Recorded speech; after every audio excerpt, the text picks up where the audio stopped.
Bueno, buenos días, colegas. Buenos días. Continuamos con los trabajos de la sesión presencial y el día de hoy tenemos el gusto de contar con la presencia de la doctora Giovanna Valenti, quien nos va a impartir una conferencia que, como ustedes ven, se llama Política Educativa Superior en México, dónde estábamos y hacia dónde vamos. Le quiero dar la bienvenida a Rafael Vidal. Gracias por acompañarnos, Rafa. Qué bueno. Con mucho gusto. Gracias por venir. Bueno, la doctora Giovanna Valenti es colega de la Flaxo México, trabaja en tiempo parcial en la Flaxo México, aunque es una presencia constante. Fue directora general de la Flaxo de 2002 al 2010. En particular hago referencia a este periodo porque cuando entró la doctora Giovanna como directora de la Flaxo, poquito antes de entrar inclusive empezamos a platicar sobre lo que íbamos a hacer juntos, ¿no? ¿Te acuerdas, Giovanna? ¿No? Yo estaba en la Subsecretaría de Educación Básica y bueno, lo primero que se nos ocurrió con la intervención del doctor Miranda pues fue la especialidad en política y gestión educativa. Entonces este próximo año cumplimos 15 años, nuestra hija cumple 15 años, entonces vamos a hacer baile, vamos a festejar como se merece. Pero yo quería traer a cuenta porque esta generación es la tercera generación abierta. Entonces ya la EPIGE durante muchos años estuvo trabajando en convenio, como tú bien lo sabes, con la Secretaría de Educación Pública. Luego trabajamos un par de años todavía con la Subsecretaría de Educación Media Superior, pero decidimos hacerla abierta y desde entonces hemos tenido una muy buena recepción, muy buena presencia de colegas de todo el país y bueno, pues que ahora nos toca contar con tu presencia. La doctora Valenti tiene un amplio currículum, una experiencia muy grande, es una académica reconocida a nivel nacional por sus aportaciones en el área de ciencias sociales, en particular en política pública. Bueno, muchos temas ha trabajado la doctora Giovanna Valenti, es investigadora a nivel 3 del SNI, es maestra en ciencias sociales por la Flaxo y doctora en ciencias sociales por la Universidad Iberoamericana. Ha formado parte de muchos consejos, como les digo, es una colega muy estimada, muy respetada, muy activa y a la cual le agradezco profundamente que haya aceptado la invitación a compartir con ustedes estas ideas el día de hoy. Así es que sin más introducción yo te dejo. Muchas gracias. Muchísimas gracias, Lorenzo, por haberme invitado, sobre todo, como bien dijiste, iniciamos hace 15 años nuestra colaboración en educación básica y ahora estamos en educación superior el día de hoy. Para mí la EPIGE significa realmente un inicio de una experiencia importante en términos de educación, de formación de profesionales, sobre todo de actualización de profesionales que están fundamentalmente en sus trabajos profesionales o bien están por iniciar su trabajo profesional. Entonces, realmente pues muchas gracias y me da mucho gusto estar con ustedes el día de hoy. Me pidieron que hablara sobre educación superior, la política educativa superior, y lo que he hecho es presentarles un recorrido de la educación superior, como le puse es dónde estábamos y hacia dónde vamos. Y lo que voy a hacer es iniciar con una contextualización internacional de dónde empiezan las transformaciones en educación superior. Después poco plantear la importancia de la educación superior, de la política educativa superior, que creo que fue algo que nos preocupó mucho durante los 90s, porque veníamos de la crisis de los 80s y de incluso un cuestionamiento, digamos, sobre todo en términos de financiamiento por parte del mainstream, Banco Mundial y eso, sobre si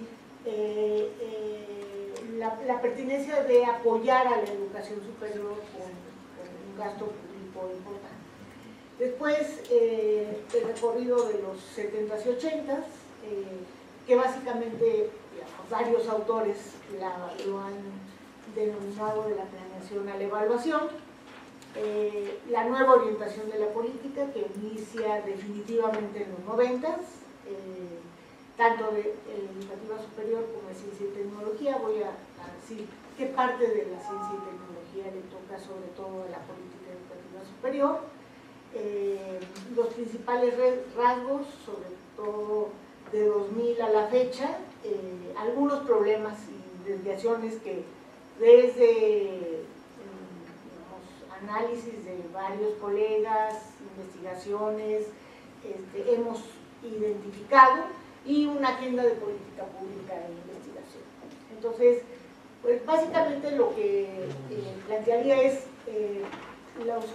en las últimas 3 décadas, finales de los 80s, inicios de los 90s, las políticas educativas superior mundialmente, y sobre todo estoy planteando, digamos, ahí la vanguardia y el liderazgo lo tuvo la Unión Europea, plantearon una, digamos, redireccionalidad con respecto a la educación superior y la relación de la educación superior con la sociedad y con el mundo. Cuestión que había estado, digamos, totalmente, digamos, ligada a financiamientos, sin mayores cuestionamientos. Sin embargo, desde la sociedad, desde los mismos gobiernos, organismos internacionales, empieza a cuestionarse a la educación superior. Claro que, digamos, lo que hay que tomar en cuenta es que hasta 1980, 1970, en Europa tampoco había, digamos, una proporción tan importante de estudiantes en educación superior. El boom, y ahí sí la masificación, empieza fundamentalmente en los 70s y se da fundamentalmente en Inglaterra, cuando, digamos, se crean los politécnicos, que después se hace, digamos, por ley se hacen universidades, y evidentemente ahí sí, digamos, es uno de los ejemplos más claros de lo que podemos llamar masificación de la educación. En México todavía no podemos hablar de masificación, de lo que sí podemos hablar es que ha habido una expansión importante de la educación. Bueno, el otro elemento que por supuesto influye es la globalización y evidentemente los cambios importantes que se fueron dando en la producción. Por un lado en la producción tecnológica, como por otro lado en los servicios, los múltiples servicios.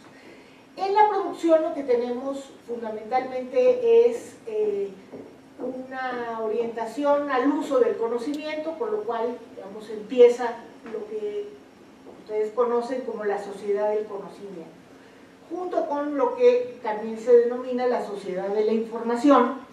¿Por qué? Porque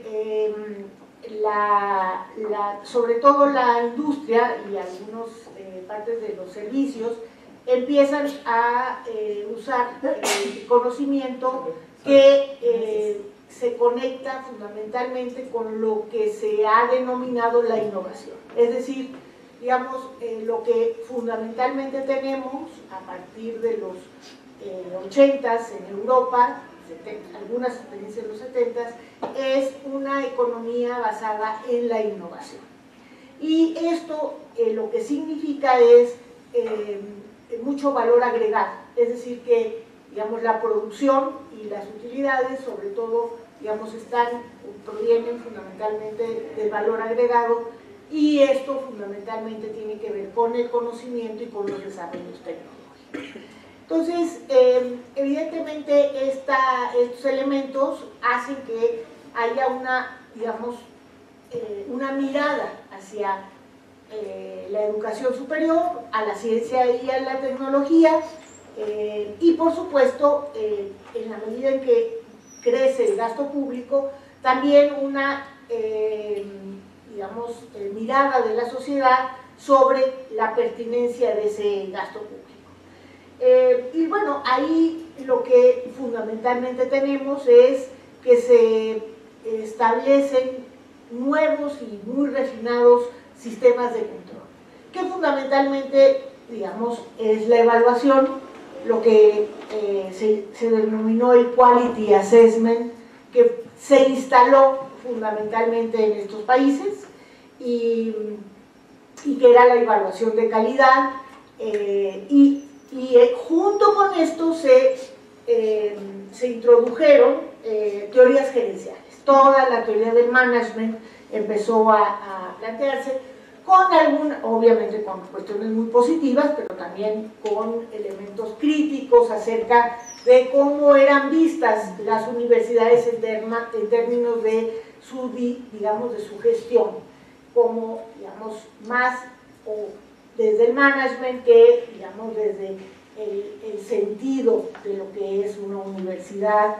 en términos de su especificidad como una institución del saber, ¿no? Pero, digamos, empieza a ver toda esta introducción del management. Entonces, hay una nueva relación en Europa entre las universidades y el gobierno. Aquí tenemos, digamos, muy claramente Inglaterra, Holanda, Francia, España, Finlandia, empezaron a establecer sistemas muy, digamos, importantes de evaluación, ¿sí? El Quality Assessment se instaló y bueno, incluso algunos autores escribieron algunos artículos con el Estado evaluador, la idea de digamos, asegurar la calidad, asegurar la pertinencia de la educación superior, y bueno, como dije antes, evidentemente también empezó toda digamos, una reflexión sobre por qué sí era importante, digamos, financiar a la educación superior. Y bueno, evidentemente es el ámbito de formación de profesionales, ¿sí? Sus egresados forman parte del acervo de recursos humanos de alto nivel, que evidentemente están teniendo un peso específico en la economía de los países, y sobre todo, digamos, ligada a la innovación. Eso sí, digamos, en Europa es muy claro cómo hay ese puente. Y luego, bueno, evidentemente, tanto en las instituciones de educación superior, en las universidades, como en los centros de investigación, digamos, hay una proporción significativa se produce una parte importante del conocimiento científico y tecnológico. Y naturalmente es un polo de redes del conocimiento, porque son la base. En términos de los análisis, Burton Clark, que es así como el clásico de la educación superior, incluso hace un estudio muy interesante sobre lo que llama universidades emprendedoras, en el sentido de que es esta conexión entre la educación superior, la universidad, con el mundo productivo o la sociedad, y cómo las universidades innovan en su organización. Es muy interesante este estudio porque él toma varias universidades y ejemplifica digamos, este concepto de universidades emprendedoras. Evidentemente esto es parte de las transformaciones que se están dando, es parte del esquema de evaluación, es parte de la demanda de la sociedad, de la pertinencia mayor de las universidades. Digamos, estas universidades están haciendo entonces esfuerzos muy importantes por conectarse con el mundo del trabajo, por conectarse con, digamos, entidades públicas y sociales, y esto, bueno, evidentemente también le está significando financiamientos adicionales, que, digamos, son muy importantes y que, digamos, forman parte del círculo virtuoso de la innovación en Europa.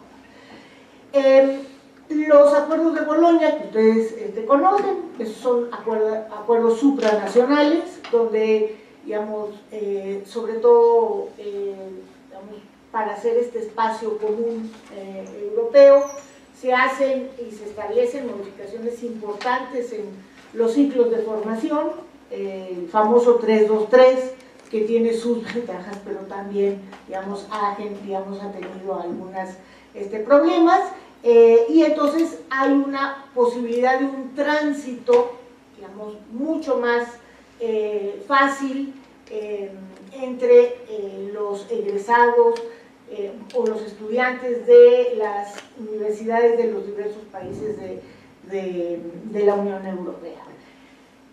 ¿Qué va a pasar ahora con ese tránsito, con la salida, con el Brexit? Todavía no está muy claro. Yo me imagino que ahí van a ser acuerdos muy, muy importantes, porque a Inglaterra es uno de los países, digamos, ganadores en el espacio común de la Unión Europea, porque hacia Inglaterra, digamos, van muchos de los estudiantes de Erasmus y regresan, evidentemente, a hacer sus posgrados.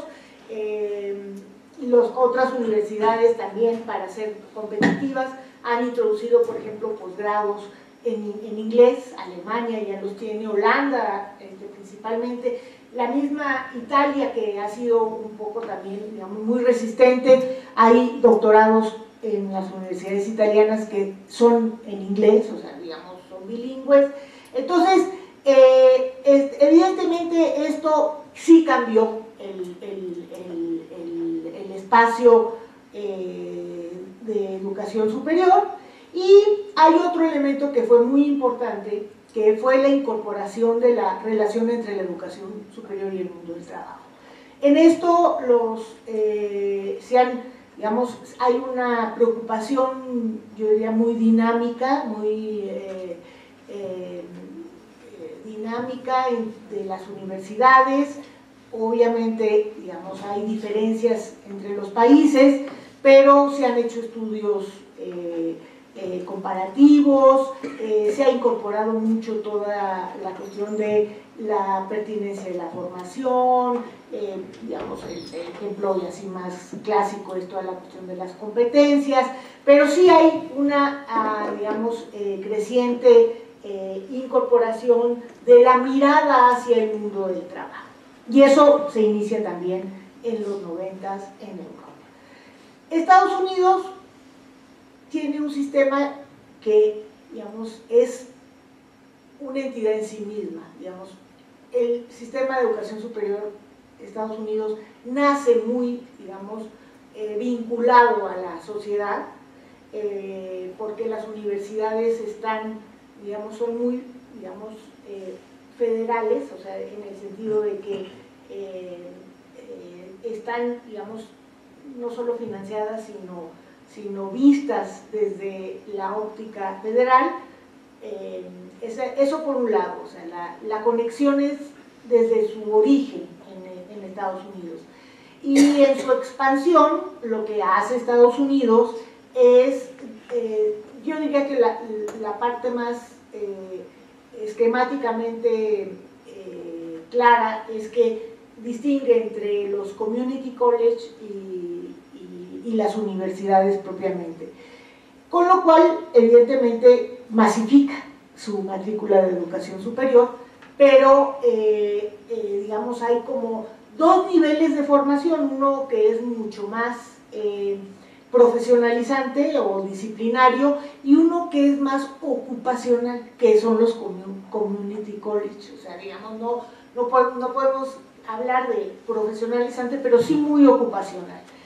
En Europa digamos, la dinámica es fundamentalmente profesionalizante y disciplinaria, pero también hay modificaciones. Entonces, bueno, estos elementos evidentemente también tienen que ver con la compleja y turbulenta relación que se tiene entre la educación superior y el mundo del trabajo, porque ustedes seguramente conocen y hay, digamos, preocupación al respecto y se están ocupando también los países en términos de políticas de la alta tasa de desempleo, sobre todo de nivel profesional. Esto es muy claro en Italia, es muy claro en España, y lo que se han hecho, digamos, ahí son políticas conjuntas entre políticas laborales y políticas de educación superior, porque es justamente para hacer conexiones con el mundo del trabajo. Son, digamos, hay diversas experiencias, si tienen interés podríamos ahondar en esto, pero quiero avanzar en términos de lo que, para dar el panorama. Entonces, ya tenemos este panorama internacional que obviamente va a impactar de manera importante o va a tener una influencia, yo diría, muy importante en México, en América Latina y también en países de Asia y de África. Yo no conozco los detalles, pero evidentemente esto ha significado también, porque después esto lo toma la OCDE y evidentemente abre toda una línea de management en higher education y toda la cuestión de quality assessment, y bueno, ya ahí, digamos, se van introduciendo en el mainstream todos estos elementos que ya, digamos, en mi opinión, quedaron asentados en las políticas educativas superiores. Bueno, entonces este es más o menos el panorama internacional. Nosotros venimos de qué? Digamos, la educación superior en México en realidad se expande fundamentalmente a partir de los 70s, ¿sí? Ahí sí tenemos una expansión importante, digamos, las cifras están súper analizadas, pero realmente hay crecimientos muy notables. Tenemos la creación de diversas universidades públicas, ¿sí?, en los estados, también centros de investigación, todos, digamos, gran parte de los centros, sí, de Flaxo, bueno, todos los centros CONACYT surgen, bueno, una parte importante surgen en los 70s, y empieza un fenómeno que empieza a marcar a la educación superior, que lo vamos a recorrer hasta la fecha. ¿Cuál es ese fenómeno? La contratación de profesores de tiempo completo en las universidades. Obviamente, digamos, en diferentes proporciones. Hay universidades en donde la proporción es muy alta, como es el caso, digamos, más ejemplificativo es la UAM, pero, digamos, las universidades van, digamos, caracterizándose por ir incorporando profesores de tiempo completo, profesores investigadores se les llama, y bueno, la característica en los 70s es fundamentalmente la planeación. La planeación, digamos, y esto es en sintonía con una corriente de la administración pública muy difundida. O sea, ustedes conocen SCLAD, que es una organización muy importante en la administración pública en América Latina, y ahí, bueno, se adopta fundamentalmente la planeación, la teoría de sistemas, y se empieza a plantear la conexión entre las instituciones, es decir, digamos, esta idea de, digamos, de un sistema educativo superior. El panorama, bueno, pues es crecimiento, no hay mucha claridad en el rumbo estratégico de la política educativa superior, yo diría que, digamos, está muy marcado por el crecimiento. Digamos, también se crea CONACYT y ahí, digamos, empieza una línea también de desarrollo de ciencia y tecnología y evidentemente, digamos, una conexión con las universidades, pero digamos que cada universidad asumía aisladamente y a su entender la necesidad de cambios. Pero el gobierno en esta lógica empieza a hacer un esfuerzo justamente por instalar propiamente la planeación. Y digamos, en ese sentido se apoya fundamentalmente de la NUYES. ¿Por qué? Porque la NUYES justamente en su conformación, ¿sí?, es una institución, es una organización que tiene el nivel estatal, el nivel regional y el nivel nacional. Entonces, digo, uno revisa, están todas el COMPES, los CORPES, las CUEPES, que en mi opinión, y bueno, y se establece el Sistema Nacional de Planeación Permanente de la Educación Superior, el SINAPES. La evaluación estaba muy diluida, era fundamentalmente circunscrita a evaluar materiales didácticos, procesos administrativos, hay una introducción tímida de diagnósticos, pero digamos que el foco estaba en la planeación y en esta coordinación entre las instituciones a nivel estatal, regional y por ende nacional. Bueno, yo lo que diría es básicamente, aquí hay una relación estrecha entre CEP y ANUYES, ¿sí? Digamos que esto va a marcar estas décadas hasta los 90, como vamos a ver.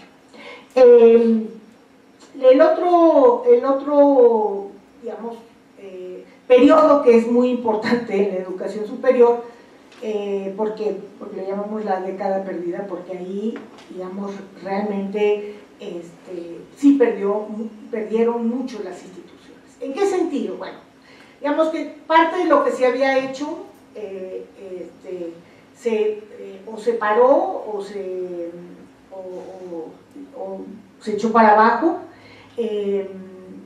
La matrícula tuvo una caída, o sea, hubo una desaceleración muy importante, hubo una caída drástica del financiamiento público, y esto tuvo varios efectos. Por ejemplo, los esfuerzos que se habían hecho en los 70s por incorporar a profesores e investigadores significó que, digamos, algunos se fueron, digamos que las universidades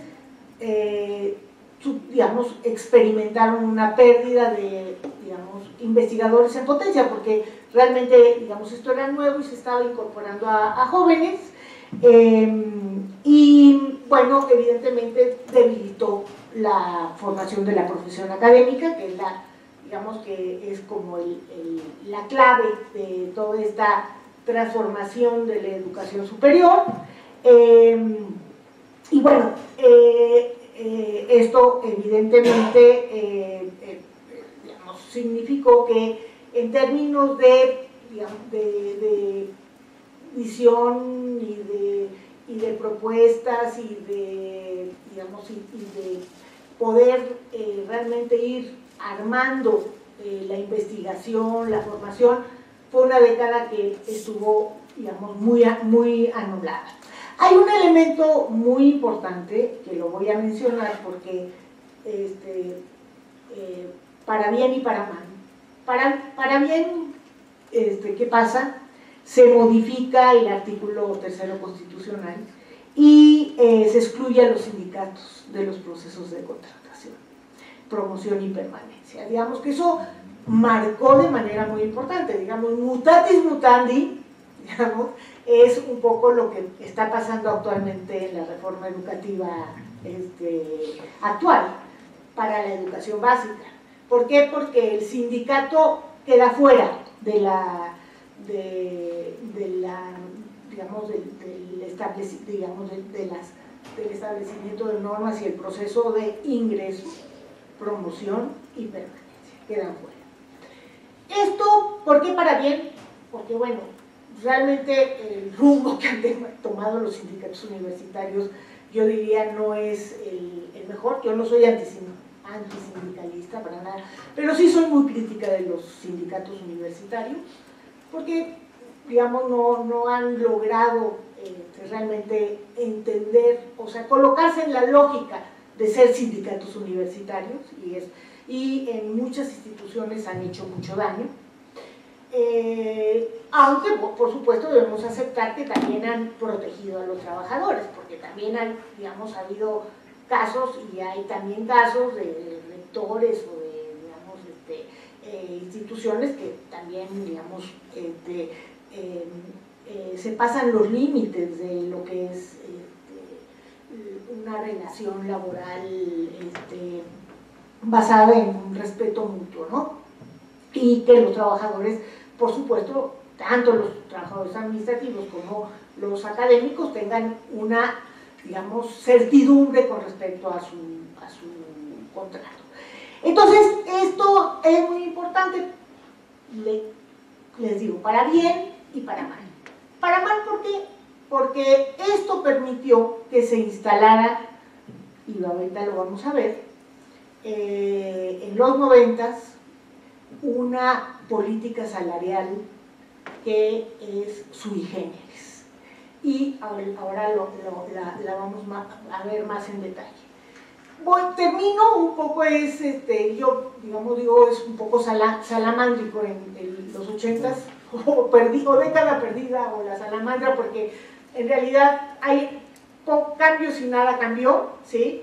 Débil introducción de procesos voluntarios de evaluación. Empieza el diagnóstico de calidad, pero sobre todo en posgrado, lo introduce CONACYT en los 80, fíjense. Y bueno, evidentemente hay una creciente opinión crítica con respecto a el gasto público y la pertinencia de las universidades. Entonces, llegamos a los 90s, que es una década en donde hay un despegue económico muy importante, ¿sí? Sobre todo, digamos, uno lo ve clarísimo en términos de PIB, de crecimiento, y cuando lo ve, Carlos Ornelas tiene el libro del Sistema Educativo Mexicano, que lo actualizó ahora, y la gráfica es clarísima, ¿no? O sea, venimos así, y ya es 90, digamos, empieza y empieza la tendencia hacia arriba en gasto público. Bueno, la idea aquí fundamentalmente es la mejora de la calidad, ¿sí? Digamos, como objetivo, ¿sí? Hay un objetivo muy orientado, ahí la calidad es como la palabra clave en educación superior, y la evaluación como la herramienta fundamental. Digamos que estos son los dos elementos. Y bueno, esto fundamentalmente queda plasmado en el programa de modernización educativa, que yo diría que, digamos, en términos de política es quizás como una pieza que marca mucho, y que, digamos, si uno lo compara antes y después, digamos, hacia antes digamos, hay un cambio importante, y después, digamos, hay continuidad. Esa es mi opinión. Esto por supuesto, lo podemos, es debatible. Bueno, la idea fundamental es los financiamientos complementarios, que eso también venía dándose en la Unión Europea. Porque lo que hacen es focalizan los financiamientos, ¿sí?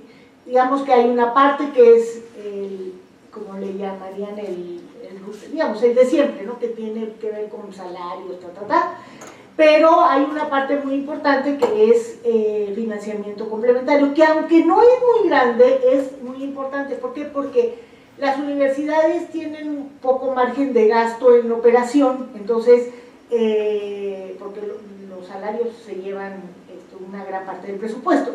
Entonces, es como dinero fresco que entra a la universidad y que obviamente, digamos, si es bien manejado, evidentemente significa oportunidades importantes para las universidades para hacer proyectos, digamos, iniciar programas, una serie de cosas que evidentemente dinamizan a la universidad. Entonces, y además cambia, en este sentido cambia la rendición de cuentas. ¿Por qué? Porque tú tienes que dar resultados de esto, ¿sí? Entonces, ahí se empieza a introducir, digamos, esto que no existía, porque antes era, digamos en los 60s, 70s, 80s, pues era, la relación era fundamentalmente crecimiento de matrícula, ¿sí? Y evidentemente en varios estados capacidad de control político, porque la verdad que también las universidades en ese sentido juegan un papel en términos de la gobernabilidad de las entidades federativas. Entonces, cambia, digamos, hay estas dos orientaciones, son financiamientos complementarios a las CIES y financiamientos selectivos a investigadores y posgrados del CONACYT. Esto fundamentalmente va por CONACYT. Acuérdense que era SEP CONACYT, el CONACYT estaba dentro de la SEP, no era una entidad con su presupuesto propio. Entonces hay, digamos, evidentemente estos cambios, y hay un cambio drástico en la política salarial de los académicos. Ese cambio drástico quiere decir que los académicos mantienen un sueldo base que es bajo, se mantiene un sueldo base que es bajo, ¿sí? Y los sueldos que son, yo diría, razonables en términos de, digamos, del nivel de ingresos de los profesionales en México, van fundamentalmente por la vía de la productividad, ¿sí? Entonces, evidentemente esto significa un cambio drástico, y vamos a ver qué significa, por qué este cambio drástico. Los académicos fundamentalmente estamos sujetos a evaluación permanente, ¿sí? Cada año somos evaluados para recibir lo que se llaman los estímulos y becas. Entonces, ¿esto qué significa? Que nosotros tenemos un sueldo base, que es un sueldo, yo diría, que está en el promedio de los profesionales, pero no es, digamos, no se corresponde con un poco la escolaridad, el tipo de profesionista que es un investigador, y tiene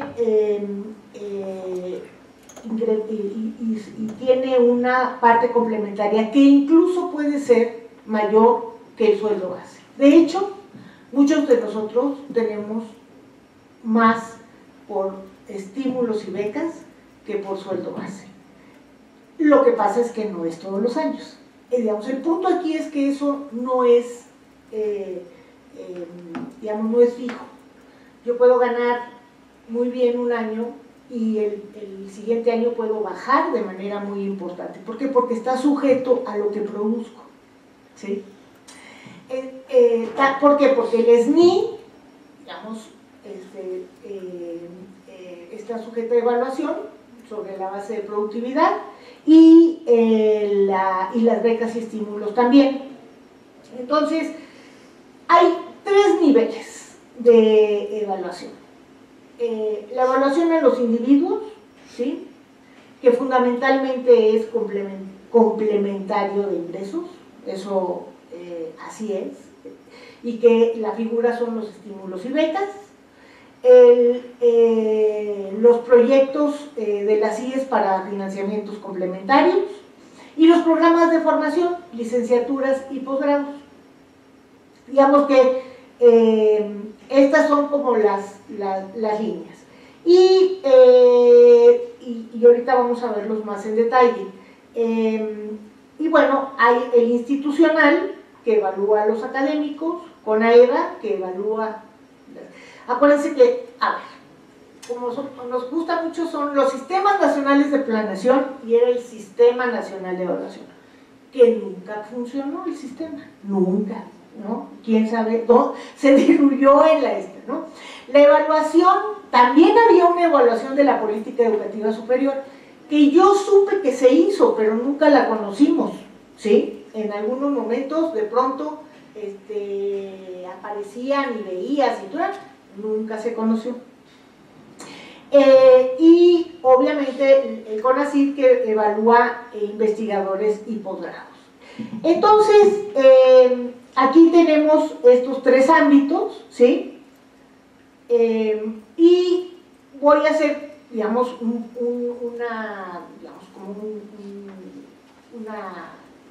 estoy presentando un cuadro respondiendo preguntas muy básicas, pero que nos permiten ordenar. Digamos, a ver, ¿quién evalúa? ¿A quién se evalúa? ¿Cómo se evalúa? ¿Y para qué se evalúa? Es muy esquemático. Ustedes seguramente en algunos casos saben y conocen más elementos. Si quieren podemos hacer un diálogo, un debate, un diálogo corto para que nos quede más claro. Nada más termino porque dividí entre 1989 y 2000 y 2000 a la fecha. Entonces, básicamente en los 90 es PROMEP, que evaluaba proyectos, ¿sí? PROMEP, que fundamentalmente era programa de mejoramiento del profesorado, y que, digamos, las IES, las instituciones le proponían, ¿sí? Bueno, tales investigadores han solicitado, etcétera, etcétera. Y luego FOMES, que evaluaba proyectos, ¿sí? Eran proyectos, ¿sí?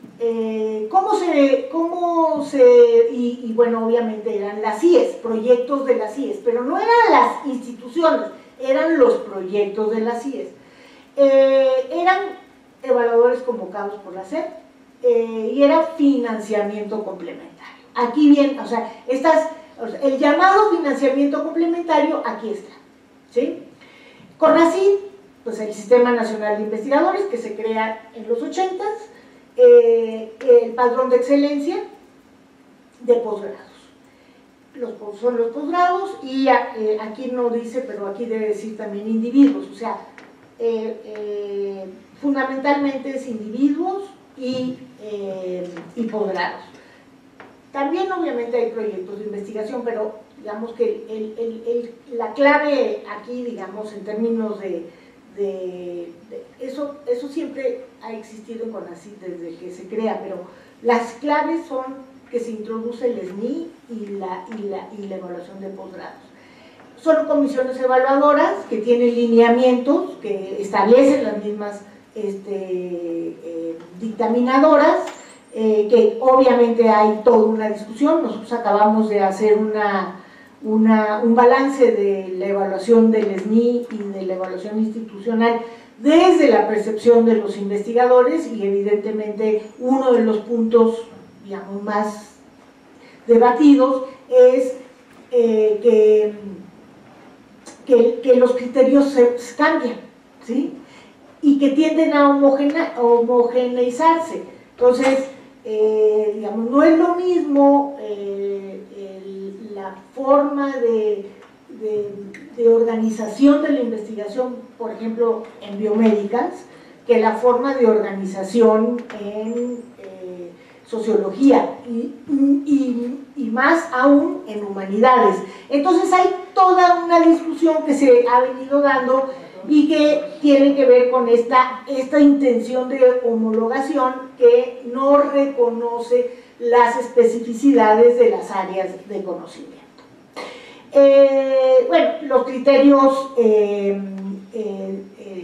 están, pero además de pronto es libro y 2 años después son los artículos y los libros ya no, es menos. Entonces hay, digamos,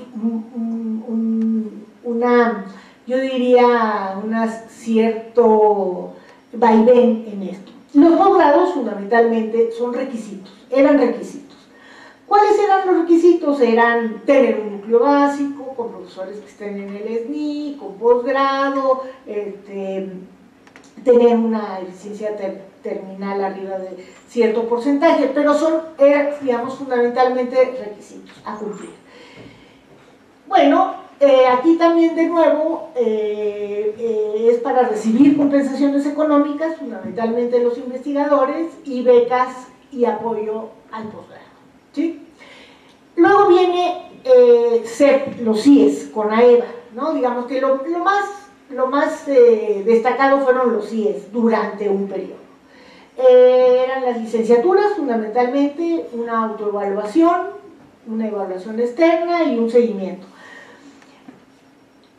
Algunos problemas se dieron en el seguimiento, o sea, iban, evaluaban las comisiones y luego, digamos, no regresaban. Entonces esto generó, digamos, como cierta discontinuidad en la evaluación. Después se fue más o menos ajustando, pero yo lo que digo es, básicamente era una preacreditación, porque después pasamos a la acreditación, ciertamente. Y bueno, luego viene el Ceneval, que fue, digamos, tiene los egresados de licenciatura, los aspirantes a bachillerato, son exámenes estandarizados, y bueno, hay esta colocación de los estudiantes, el ingreso, y una certificación, digamos, ahí, digamos, sí podríamos hablar de una certificación. Esto también fue muy controvertido. Hubo universidades que digamos, de plano dijeron no y lo establecieron. Yo me acuerdo una discusión en un colegio académico de la UAM que fue así, digamos, muy turbulenta, y era donde el colegio académico dijo no vamos a aceptar la certificación. Otras universidades, por supuesto, lo aceptaron, porque eso significa, digamos, puede tener un valor en el mercado de trabajo. Y luego, bueno, se ha ido modificando, ustedes saben mucho mejor que yo, pero digamos, este es un poco digamos, el esquema de por dónde ha ido la evaluación. Y luego es la evaluación institucional a los académicos, el desempeño académico y de nuevo la compensación, digamos, económica. Entonces, estos son los elementos, digamos, que son más característicos de esta transformación de la política educativa superior. Yo diría que es importante. Digamos, esto sí introdujo nuevas dinámicas en las instituciones. Y yo aquí lo que haría fundamentalmente es, hay algunos resultados, empiezo. Las universidades tienen mejor organización de la información. Era caótico, la verdad, de los 70s era verdaderamente caótico. Nosotros entrevistamos a varias universidades, estuvimos con Gonzalo Varela, hicimos un artículo en ese entonces. Las universidades están más preocupadas, y es por sus programas de formación, digamos, al menos por cumplir los requisitos, lo cual fue importante. O sea, digamos, en términos de la inercia que traían las instituciones de educación superior, yo creo que eso significó, digamos, una removida importante. O sea, digamos, ahí está el inicio de la ampliación de la planta académica con doctores y maestros, es el inicio, ¿sí? Y se reconoce a la profesión académica en los 90s. lo que queda pendiente es la carrera académica. Ahí hemos tenido discusiones, debates y ningún resultado importante. Digamos que desde mi percepción y de los análisis que he hecho, el concepto de calidad fundamentalmente se cargó a los requisitos. Hubo menos en los procesos y vamos a ver como poco en el impacto. Entonces, a mí me parece que esto evidentemente es una debilidad, ¿sí? Fuimos nosotros discutiendo y se ha ido modificando o ampliando un poco el concepto, pero en realidad, digamos, si uno está más o menos en los procesos, tanto a los que nos someten como es requisitos y cantidad, requisitos y cantidad, requisitos y cantidad. Ya hay una mayor preocupación por procesos, lo vamos a ver adelante, pero en ese entonces estaba muy cargado a eso. Digo, también a lo mejor tampoco se podía hacer mucho más, pero bueno, hay que reconocerlo que estaba cargado a requisitos y selectividad. Sobre todo la selectividad venía por el lado del CONACYT, ¿sí? Los posgrados de excelencia, el SNI, etc. Digamos, ¿cuáles son los elementos que veo? Yo creo que hay un problema con el posgrado, porque 1000 y pico posgrados en México son reconocidos y el resto, que son 2000 y pico, ahorita no tengo las cifras, hacen lo que quieren. Entonces aquí la posibilidad de fraude académico pues es muy, muy grande, porque le dan el REBOE y se acabó. Es el REBOE, ¿verdad? Pero ¿qué pasa después? ¿Quién sabe?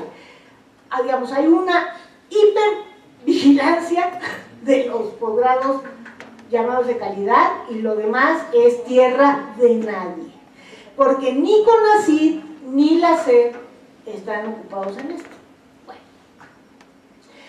obviamente, digamos, se crearon desventajas, porque evidentemente cuando te sacan del padrón, realmente tienes problemas. ¿Por qué? Porque en gran medida la clave de un posgrado, en términos de formación de jóvenes así, que no están trabajando, pues es que se dediquen tiempo completo y que, digamos, una parte importante de ellos se oriente hacia la investigación aplicada, la investigación básica, todo, pero digamos que hay esta orientación. De todas maneras, aunque no haya una dedicación de tiempo completo y los posgrados que serían un poco también los profesionalizantes, pues hay que tener una supervisión de qué está pasando en estas instituciones y en estos programas. Bueno, la idea también es que cumplir con los requisitos no significa excelencia. Es importante, es una condición necesaria, pero no suficiente. Entonces, aquí básicamente es la política de la zanahoria. Te doy si reúne los requisitos. Digamos que eso fue, y fue más marcado, lo vamos a ver en los 90s, que ya ha tenido cambios importantes. Entonces, llegamos a 2000, ¿sí?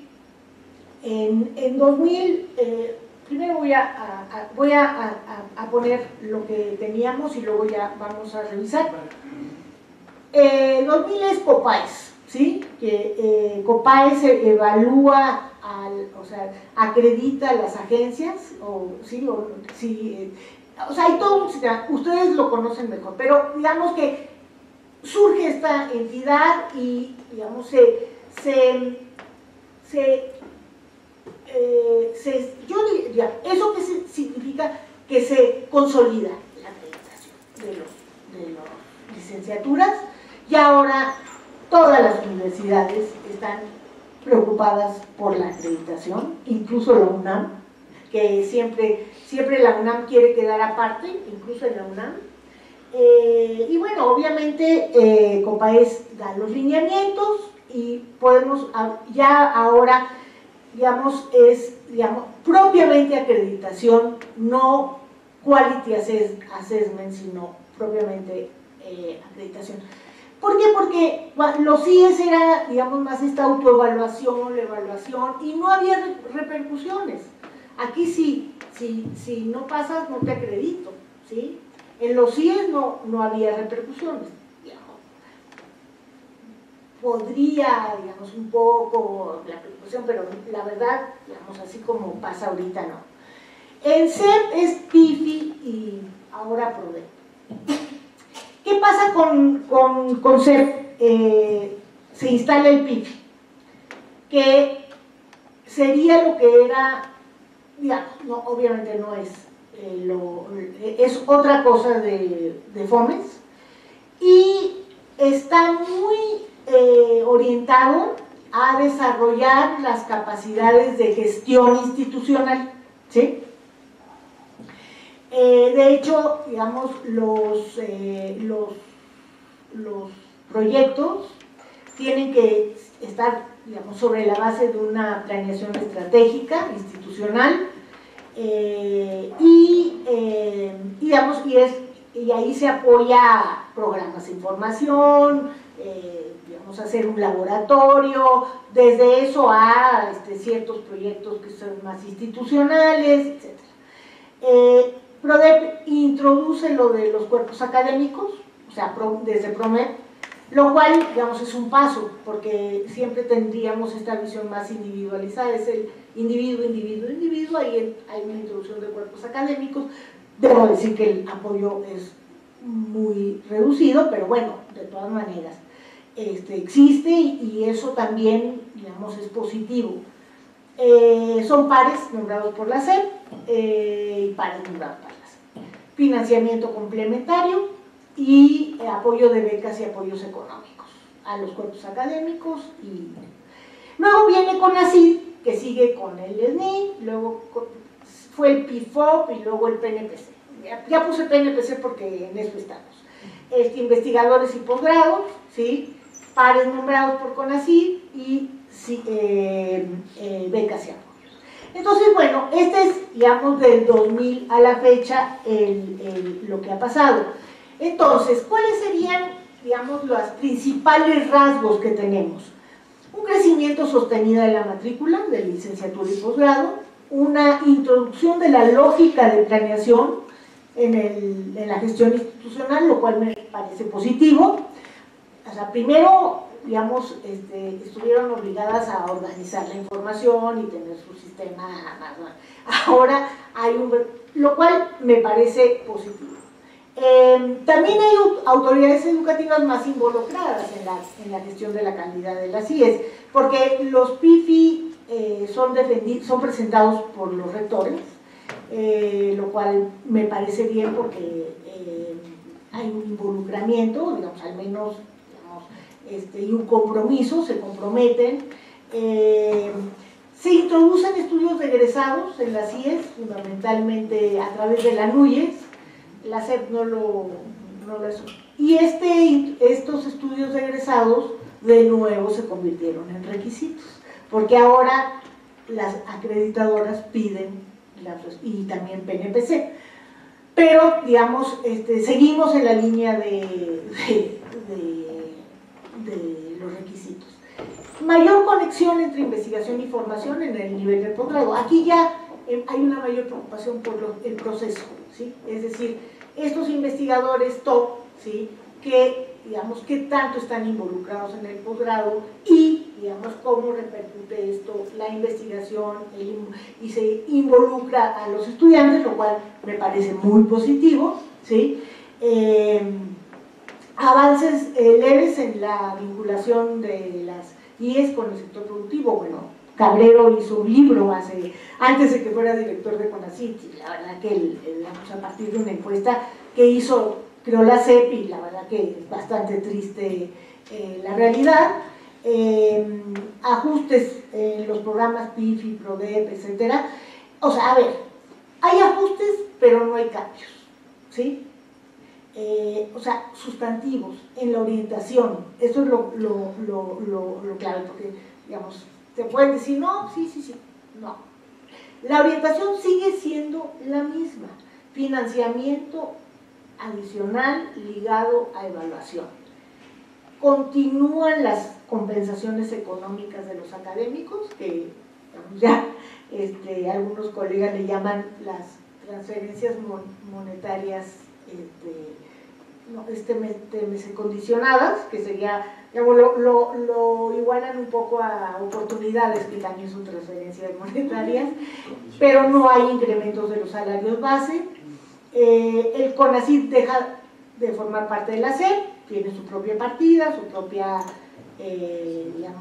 presupuesto, las decisiones, obviamente tiene programas con la SEP, por ejemplo el de investigación básica, y creo que también lo de becas, evidentemente sí tenemos un incremento del acervo de recursos humanos de alto nivel, porque el posgrado también ha crecido de manera importante en matrícula y en egresados, y por lo tanto, digamos, una proporción importante de recursos de alto nivel en el país. Entonces, esto, por ejemplo, yo lo que planteo es, miren, en 1992 el 50% de los académicos tenían licenciatura y el 11% es a nivel lo hizo Manuel Gil y Galas,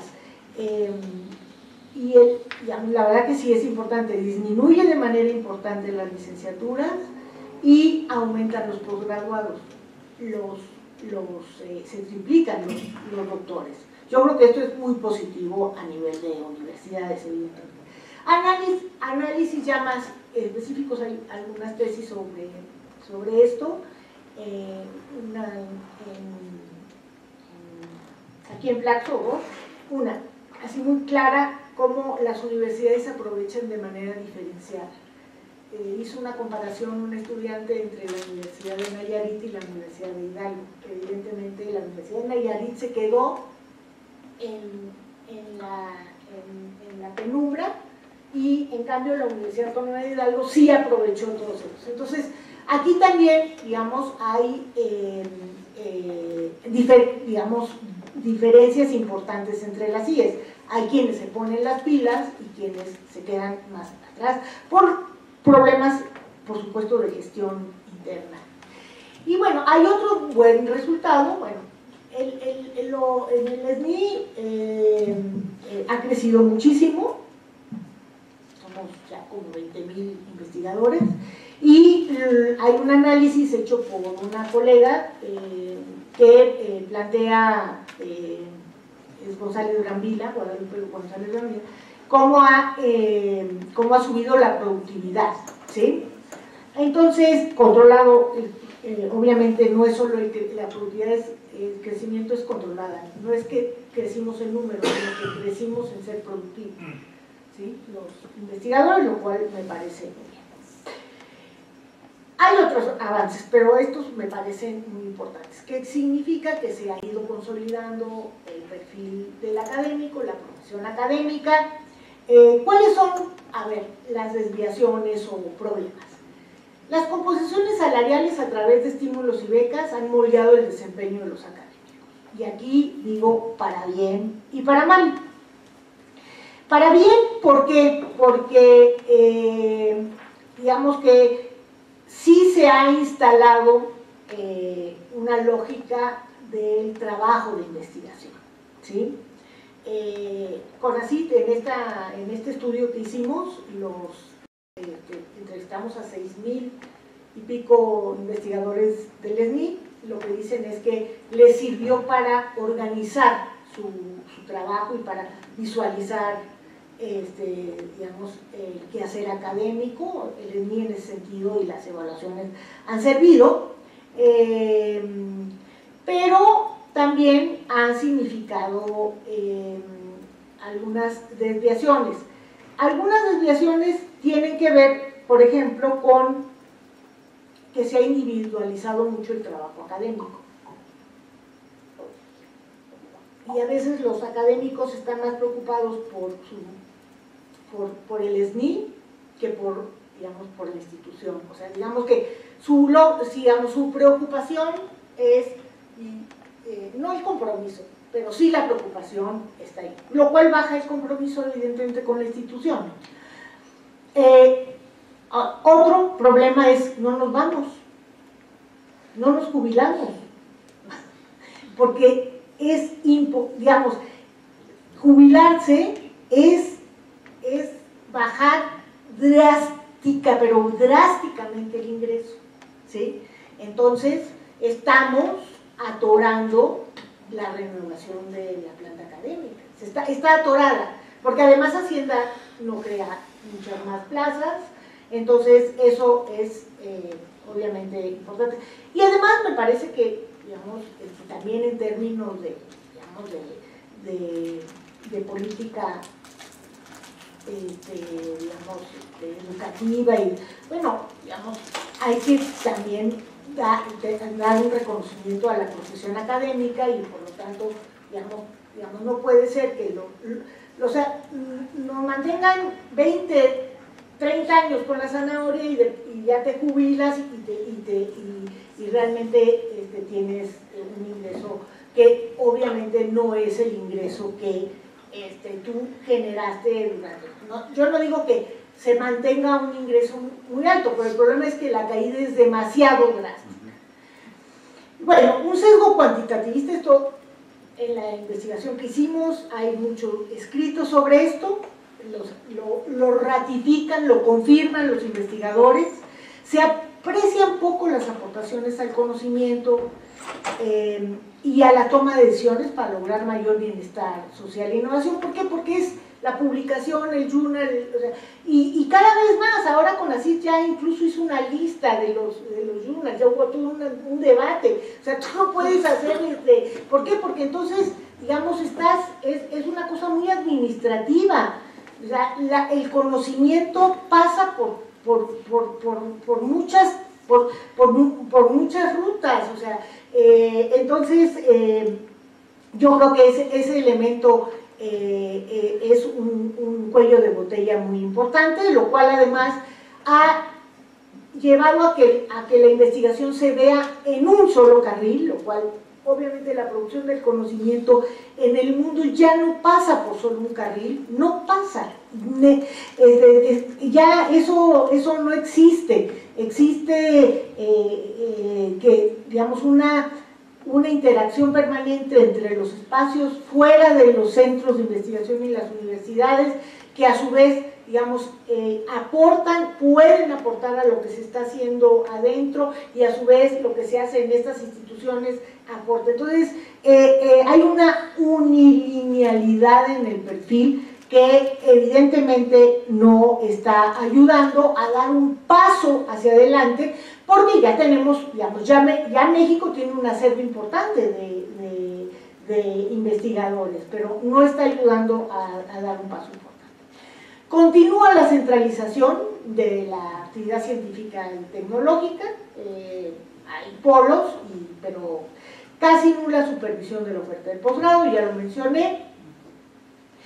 Débil presencia de criterios estratégicos sobre la construcción de competencias y capacidades colectivas de investigación y para el desarrollo de comunidades científicas. Si ustedes ven los criterios de las dictaminadoras, se van a dar cuenta, y los investigadores, sobre todo de algunas áreas, por ejemplo de las áreas de la ingeniería,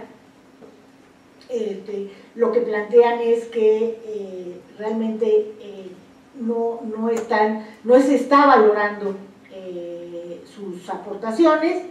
Creo que Pifi fue muy bueno, Fomes fue muy bueno, pero la verdad, digamos, es la gestión hacia adentro, ¿sí? Todo hacia adentro, ¿sí? Y luego la evaluación externa, pero a los investigadores y a los posgrados, ¿no? Pero, digamos, hay una rutinización de los aportes de los fondos complementarios, me parece, porque, digamos, y una reducida evaluación de impacto de los diversos instrumentos de las políticas. yo creo que es importante mirar hacia el impacto, ¿sí? Y todo se evalúa, pero todo es fragmentado, ¿sí? Todo. Entonces, evidentemente, digamos, tendríamos que, obviamente, tener una visión más estratégica, conjuntamente educación superior, ciencia y tecnología. No soy, digo, no es que se cree la subsecretaría o no, sino conjunta. Y a partir de eso, evidentemente, digamos, ver y utilizar la investigación. ¿Qué es lo que, digamos, desde mi perspectiva hay un problema muy importante? Que hay un sistema educativo superior que da las espaldas a las tendencias del conocimiento y al mundo del trabajo. En realidad, si ustedes revisan las políticas y los incentivos, no hay incentivos, digamos, de decir, a ver, señores, vamos a apoyar que 3 universidades, pero hagan un programa de conocimiento, ¿no?, de formación, porque ahorita vamos a ver los problemas que tenemos en los perfiles de en la formación, y yo creo que, digamos, realmente hay mucha fragmentación. Entonces, me parece que es la hora, digamos, a lo mejor no se podía hacer antes, porque no teníamos las instituciones, el nivel de consolidación que se tiene ahora, no había la masa crítica que se tiene ahora, pero a partir de lo que tenemos hay que mirar hacia adelante, y eso me parece que ahí habría que tener 2 elementos: las tendencias del conocimiento y del mundo del trabajo, porque esos 2 elementos son importantes. No solo el mercado laboral, porque el mercado laboral, además en México, es un poco miope, entonces no aprecia tanto, pero sí hay que tener si ustedes revisan las políticas, las experiencias de política de ciencia y tecnología, incluida la educación superior en países como Alemania, etcétera, son producto de experiencias digamos, de congregación de científicos, de empresarios, de gobernadores, también locales, porque también, digamos, la experiencia es que se va hacia la regionalización. Bueno, termino con esto. La matrícula estudiantil ha crecido, pero tenemos un desequilibrio de matrícula estudiantil que es terrible. ¿Por qué? Porque, digamos, estamos de espaldas en el sentido estratégico, no en el sentido de responder a ver, tenemos 42% de profesionales de las ciencias sociales y administrativas, pero de ciencias sociales es muy poquito, es fundamentalmente de ciencias administrativas, y tenemos muy pocos egresados, tanto de agronomía, que es muy importante en el país porque tenemos un problema serio, y muy pocos egresados en las ciencias naturales y exactas. Que crece un poco porque se entran un poco estas cuestiones de computación. Por eso crece, si no, realmente sería esta gráfica dice todo. Somos el país con mayor profesionales de ciencias sociales y administrativas, ¿sí? Entonces hay desequilibrio. Y si le aumentamos que los programas de formación que se hacen no están hechos con esta lógica de incorporar, digamos, las tendencias del conocimiento, ¿no?, y, digamos, las nuevas orientaciones del mundo del trabajo, pues entonces estamos teniendo un problema importante. ¿Y ustedes conocen algún programa de la SEP o de CONACYT que plantee esto de manera integral? Yo no lo conozco. Bueno, la agenda de política pública, incentivos para reforzar las CIES de las regiones, y proyectos de innovación regionales, con seguimiento. No hay seguimiento, el CONACYT no da seguimiento a los proyectos que financia. Intercambios académicos, fomentar la movilidad de investigadores consolidados hacia las regiones, temporal o definitivo, también puede ser temporal, digamos, y así incluso podrías promover que se jubilen, ¿no? Si les das ciertas oportunidades. La movilidad debe hacerse impulsando la conformación de equipos de investigadores con diferentes niveles de consolidación, y hay que darle seguimiento, porque es cierto que no, todos nos rutinizamos y obviamente simulamos. Entonces hay que, digamos, controlar eso, mantener fondos que han tenido buenos resultados e impacto, con atención a problemáticas y avances del conocimiento. Yo estoy ahora, digamos, muy al tanto de qué está pasando en biomédicas. En biomédicas, la punta, ¿sí? Y en medicina, la punta de la investigación, la vanguardia ahora es la medicina translacional. ¿Sí? ¿Qué significa esto? Que vas del enfermo a la investigación básica y de la investigación básica al enfermo. En México, esto está así, o sea, incluso en los institutos de salud que son muy avanzados. O sea, hay áreas de investigación que en México, digamos, a nivel de conocimiento, digamos, que están, digamos, muy rezagadas. No es que los investigadores no lo sepan, están actualizados. El problema es que no hay condiciones. En términos de política científica y tecnológica, no, apenas acaba de haber un acuerdo ahora de CONACYT con el Instituto de Nutrición. Hoy, esto lleva 15, 20 años en Estados Unidos y en otros países. Crear fondos, entonces, para estas cuestiones, identificar nuevas corrientes de producción de conocimiento y impulsar programas de formación e investigación, fortalecer la infraestructura de investigación y la agenda de investigación. Esto, a ver, buscar la fórmula idónea para que se retome la política de posgrado. Esto supone que la evaluación sea más cualitativa, hay que hacer investigaciones, avanzar en la definición de la carrera académica, por lo cual hay que hacer una investigación evaluativa, que no existe consistentemente, hay tesis, profundizar el tema del mundo del trabajo y su conexión, crear grupos de trabajo sobre las nuevas orientaciones del conocimiento y su pertinencia e impacto, pero con evidencia empírica. A ver, no vas a traerte a la medicina translacional nada más así porque ahora es la punta, como a veces pasa. No, a ver, tenemos grupos aquí de investigadores con, digamos, que ya están trabajando, que ya lo conocen, que han avanzado. Ah, bueno, entonces vamos sobre eso. Diagnóstico sobre el estado de la profesión académica para poder hablar de carrera académica, obviamente de manera plural, y unas investigaciones sobre tendencias actuales de la educación superior en el mundo. Aciertos y fracasos, porque hubo una transformación muy importante, entonces hay que hacer un balance también. ¿Qué problemas se generaron a partir de esta drástica transformación que hubo de la educación superior en el mundo? Muchas gracias.